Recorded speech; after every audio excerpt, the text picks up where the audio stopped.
রাহমাতুল্লাহি ওয়া বারাকাতুহু। দূরে কাছে যে যেখানে আছেন সকলের উদ্দেশ্যে একটা কথা। দেখুন, অনেকে আমায় ফোন করছে বা আমার পেজের অফিসে জানাচ্ছে যে আজকে পুরো দেশ জুড়ে আমার মহান ভারতবর্ষে এই যে বিজেপি সরকার একটা ওয়াকফ সংশোধনের বিলের নামে 2024 যেটাকে ওয়াকফ সম্পদকে গ্রাস করার বা নিজেদের আয়ত্তে আনার ষড়যন্ত্র যে করছে, সেটাকে নিয়ে আমার বক্তব্য কি, আমার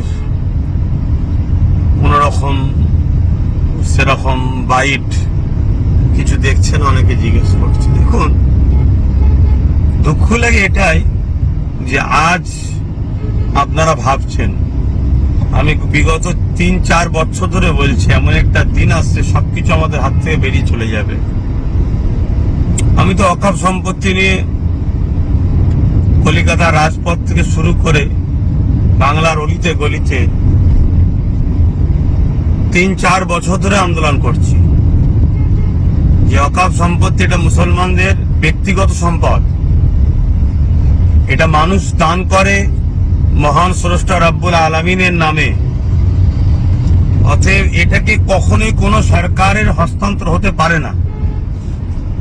কিন্তু আমরা বিগত দিন থেকে দেখে আসছি প্রতিটা সরকারই যখন ক্ষমতায় আসে ওয়াকফ সম্পত্তির কোটি কোটি টাকা তারা লুটপাট করে, সম্পদকে বিক্রি করে দেয়। তার বিরুদ্ধেও তো আন্দোলন করে আসছি। আমি বারবার বলেছিলাম যে আসুন, ঐক্যবদ্ধ হন, সংগঠিত হন, নিজেদের সম্পদ নিজেরা দখল করুন, নিজেদের ধর্মীয় এটা বিষয় নিজেরা রাখুন, নিজেরা পরিচালনা করুন, নিজেরা এর তত্ত্বাবধান করুন। কিন্তু অনেকে তোমাকে গালিগালাজ করেছিলেন, অনেক সমালোচনা করেছিলেন, অনেক কিছু বলেছিলেন। হ্যাঁ, আজকে আমার বাইট দেখতে পাচ্ছেন না, কিন্তু লক্ষ লক্ষ মানুষের কাছে আমার সংগঠনের মাধ্যম দিয়ে তাদেরকে এই যে আজকে 2024 ওয়াকফ সংশোধনীয় বিলের নামে বিজেপি সরকার যে সংবিধান বিরোধী যে বিল পাস করার জন্য ঘৃণা চক্রান্ত করছে, তার বিরুদ্ধে ফুরফুরা আহলে সুন্নাত ওয়াল জামাতের লক্ষ লক্ষ যুবকরা, বাপেরা, মায়েদের দ্বারা আমরা বাড়ি বাড়ি গিয়ে আমাদের সংগঠনের মাধ্যম দিয়ে ওই স্ক্যান করে, যেটা মুসলিম পার্সোনাল ল বোর্ড চেয়েছে, পাটাবাদ যে ব্যবস্থা করতে বলেছে, সে কাজ অলরেডি আমাদের চলছে। বড় দুঃখ তো এটাই, যখন তাপ লাগে তখন তো লড়ে বসতে মন যায় আপনাদের। ফোন করে অনেকে সমালোচনা করছেন।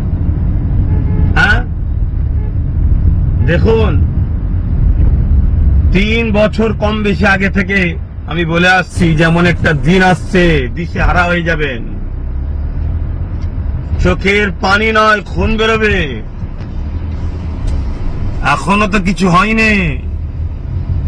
অনেক গাল দিয়েছেন দাদা হুজুরের আওলাদ নবীর খানদানকে, অনেক গাল দিয়েছেন।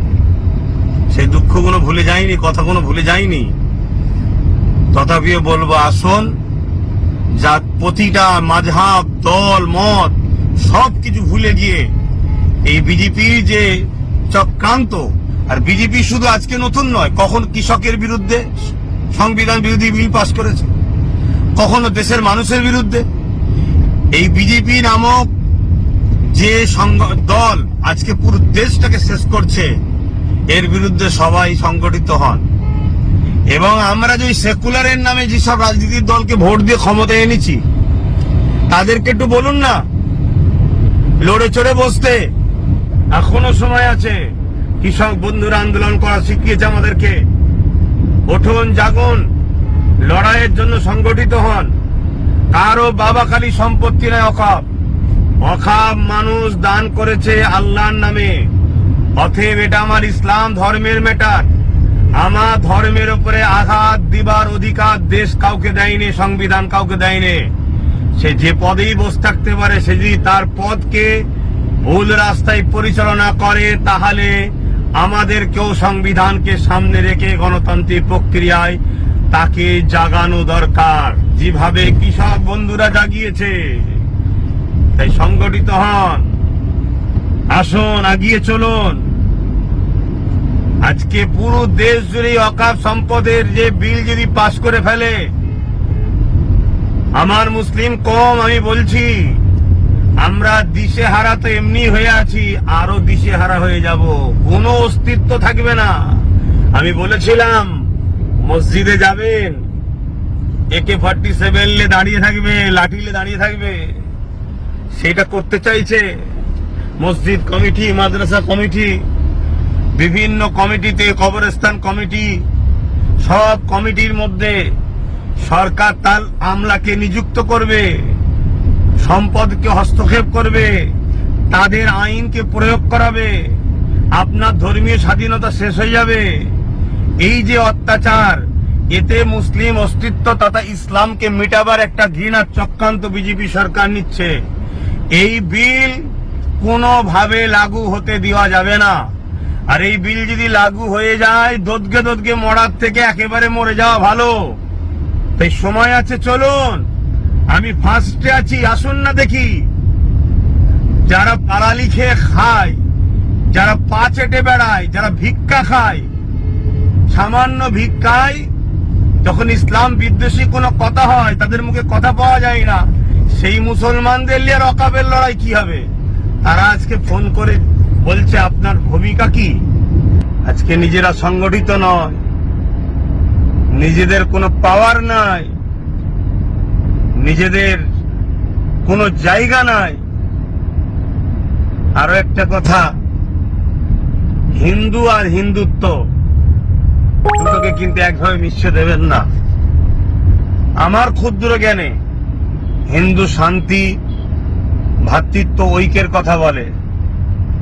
হাজার হাজার বছর ধরে এদেশে মুসলিম হিন্দুর ভ্রাতৃত্ব ইতিহাসে আসছে, কিন্তু আজকে হিন্দুত্ব, হিন্দুর সাইনবোর্ড দিয়ে হিন্দুত্বের যে আজকে ষড়যন্ত্র, দেশকে ধ্বংস করার যে ষড়যন্ত্র, সংবিধানকে মিটিয়ে দিবার যে ষড়যন্ত্র, সেই দিকে দেশকে নিয়ে যাচ্ছে।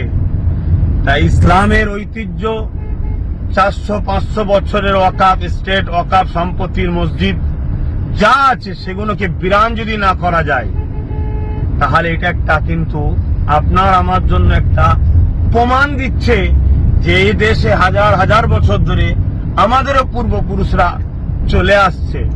তো এই স্মৃতিগুলোকে মিটাতে হবে। মিটানোর জন্যই আজকে এই ওয়াকাফ সংশোধনী বিলের নামে ওয়াকাফ সম্পদকে হস্তক্ষেপ করার, নিজেদের দখলে নিবার একটা ষড়যন্ত্র বিজেপি গভর্নমেন্ট করতে